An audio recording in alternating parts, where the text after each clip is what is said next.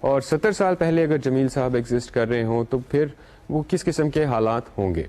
شاید ان کا power usage کم ہو جائے اور ان کا جو نیچرل پاور کو استعمال کرنے کا یوزیج ہے وہ تھوڑا سا زیادہ ہو جائے.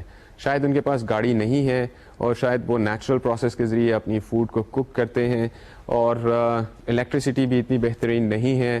Probably the watches are mechanical. So we'll find out کہ اگر ہم انرجی آڈٹ کریں جمیل صاحب کا آج کے دن اور آج سے 70 سال پہلے تو اس کے اندر کافی زیادہ انرجی کم استعمال ہو رہی تھی آج سے 70 سال پہلے. لیکن اگر جمیل صاحب کو ہم آج سے 140 ایئرس behind لے جائیں تو انرجی یوزیج کافی زیادہ کم ہو جائے گی. Now you might be thinking that by controlling our usage of energy, we will actually be going back into the times and eventually we can take ourselves to the caveman age.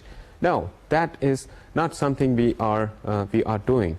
Behind this all environmental movement, the main issue is that somehow we can conserve energy and we can find out clean ways of energy. ہم اپنی ونڈ سے energy کو بنا سکتے ہیں اور جب ہم اپنی ونڈ سے انرجی کو بناتے ہیں then that means we are not using any nuclear power plants, we are not using diesel or we are not using natural fuels that will burn and the turbines would move and the electricity would be created and a lot of pollution would be emitted into the air.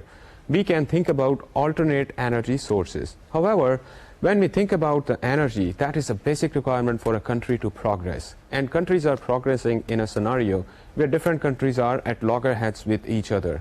There are political realities where countries have to fight with each other, where countries are antagonistic towards each other. Then there is a lot of politics going on between the countries. And economics ایک اور بہت بڑا package ہے. Economics کی وجہ سے بھی آج کل ممالک کے درمیان میں بہت زیادہ ڈفرینسز ہیں. And matter of fact, you could say that war has totally changed between the countries and it has more or less become an economic war. Well, since I'm talking about the war, you could be saying that there is so much war going on. Matter of fact, things might not be exactly like that. However, if things are not exactly like that, then probably we are driven by our hallucinations that we will be wiped out and we have to work very hard, and that's why we have to tap into all sources of energy, and existing sources of energy must be properly mastered. So these types of behavioral patterns are actually driving us towards more dirty consumption of energy, and these behavioral patterns can easily be controlled and easily be changed. However, when I say that these could be easily be changed, it would be kind of an overstatement, because this is something where a lot of advocacy, a lot of convincing is required to change people in their behavioral patterns. So students, you saw that rural areas کے اندر nature کو protect کرنے کے لیے اور nature کو preserve کرنے کے لیے there are different schools of thoughts and there are different methodologies and there are different points that are being projected by various environmentalists and by various environment related movements.